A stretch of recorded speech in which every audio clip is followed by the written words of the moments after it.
Au Mali, les amis, les choses avancent au Mali. Je pense que c'est très important. Le gouvernement malien n'est pas tout à fait aimé de tout le monde.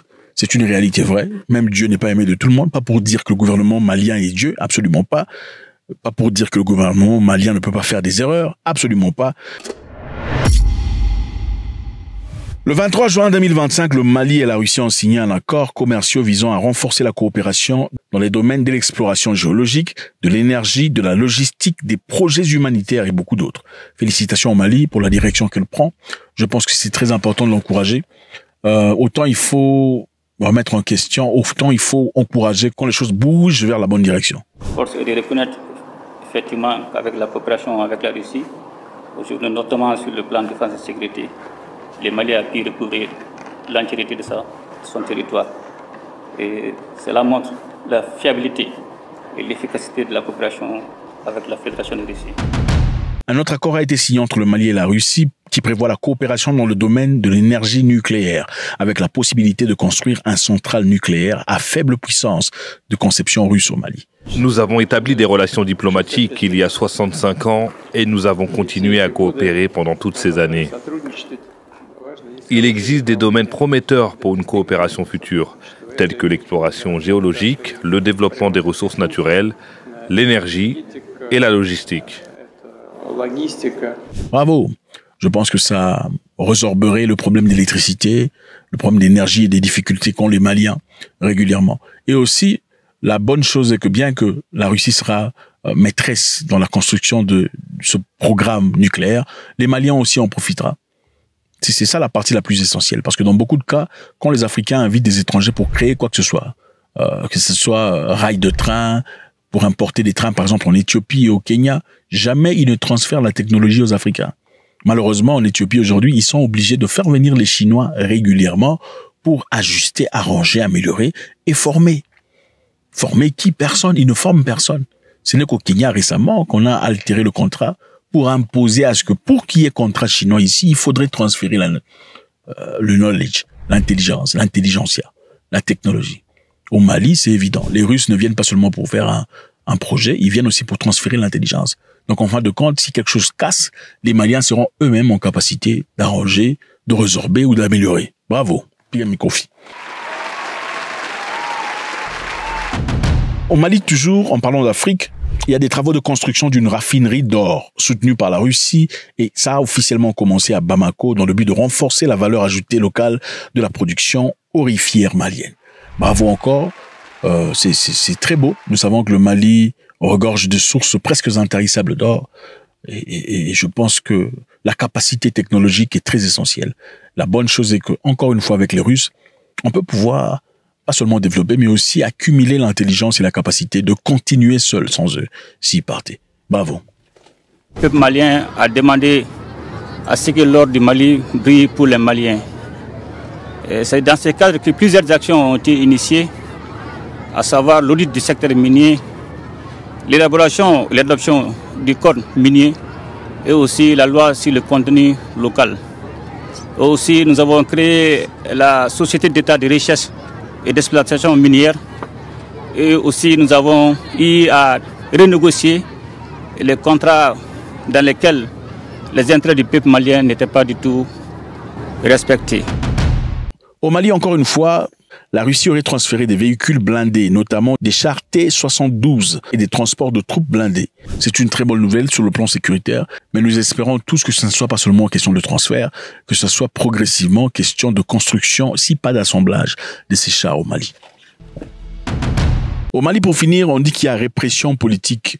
Le 11 juin, le Conseil de ministres du Mali a approuvé un projet de loi accordant au chef de l'État général Assimi Goïta un mandat présidentiel renouvelable de 5 ans et une prise de pouvoir majeure. Quelque temps après ça, le gouvernement d'Assimi Goïta a dissous les partis politiques et interdit l'opposition, les médias, suspendu les chaînes TV5 et arrêté les militants pro-démocratie.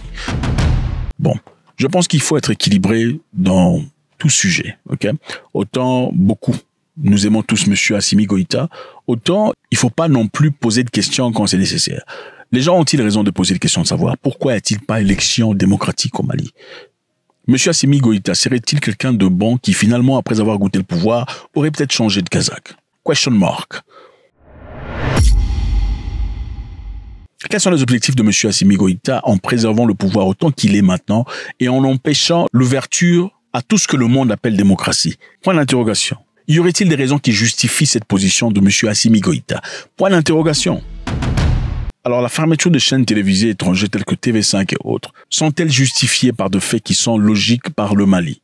Point d'interrogation. Je sais qu'il y a beaucoup de gens qui sont, comment je peux dire, très sensibles en ce qui concerne critique. Quand vous parlez de l'AES et que vous critiquez un peu, toi, tout ça, vous regardez la CNN et tout. Non.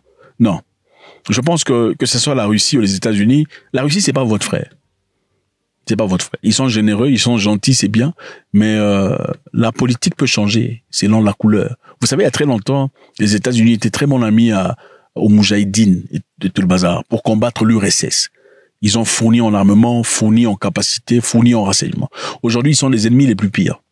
Les choses qui peuvent être frères aujourd'hui ne peuvent pas nécessairement l'être demain. Les Russes et les Ukrainiens étaient frères pendant très longtemps. Ils ne le sont pas aujourd'hui. Ce n'est pas pour dire qu'il faut être... voilà, c'est simplement pour dire qu'il faut garder sa tête autour de ses épaules. Il faut jamais devenir fanatique. Quand il y a des questions à poser, il faut poser. Y a-t-il déjà eu dans le passé des gens qui ont commencé avec des bonnes attitudes, des bonnes emprises, mais avec le temps complètement changé? Tout à fait. Y a-t-il eu des gens qui ont commencé leur politique avec une politique transparente, de l'objectif de créer, de construire, de bâtir, mais finalement, après avoir goûté le pouvoir, ont commencé à changer, passer vers une direction totalement contraire, ou ont été incités par des frères, par les cousins, par les membres de famille, soit disant, écoute, c'est notre pouvoir, écoute, on n'aura peut-être plus jamais cette opportunité. Ce sont des choses qui arrivent. Alors, il est autant essentiel d'acclamer quand les choses vont bien, il faut aussi poser des questions quand c'est nécessaire. L'ONU et Human Rights, le Parlement européen ont condamné les mesures au Mali, appelant à la restauration des droits politiques, à la libération des détenus et de retour au processus démocratique. Alors, faudrait-il finalement procéder à une certaine transparence absolument au Mali? Est-ce que la position du Mali, en acceptant la Russie comme partenaire de classe, est une bonne décision? Absolument en ce moment-ci. En Côte d'Ivoire, les amis, la Cour africaine vient de rejeter la demande de Laurent Gbagbo et Soro. En République centrafricaine, il y a des rapports qui accusent Wagner de s'emparer de tout ce qu'il y a comme bois et charbon. On estime que 80 à 90% de l'approvisionnement de charbon à Bangui et dans d'autres villes est géré par Wagner. Et on dit que Wagner vend du charbon à un prix imbattable, à 4000 francs CFA le sac. Ceci, évidemment, rend la vie très difficile pour les petits marchands de la ville et les petits commerçants du pays. Souvent des familles vivant dans des frontières entre le Cameroun et le Congo dépendent de la vente artisanale du charbon pour leur subsistance. Alors, est-ce une réalité que Wagner serait en train de se lancer dans le bois et le charbon? C'est une possibilité. Certains diraient, oh, c'est le média étranger. Mais écoutez, le média étranger dit de mensonges. Absolument. Est-ce que le média étranger peut dire une vérité? Absolument. Ok, je pense qu'il est important de toujours être neutre, de poser les questions quand c'est nécessaire. Sinon, tu deviendras aveuglement fanatique et finalement retrouvé dans l'asphyxie totale de l'incroyance.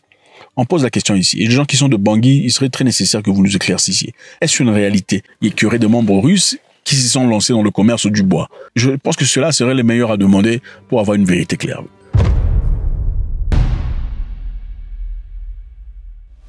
Le Mali traverse un moment particulièrement intéressant entre regagner du terrain contre les adversaires et signer de gros contrats avec la Russie dans les secteurs d'or et du nucléaire. Il y a de quoi applaudir le gouvernement en ce moment. Faites-moi savoir ce que vous en pensez, c'est toujours avec beaucoup de plaisir. God bless.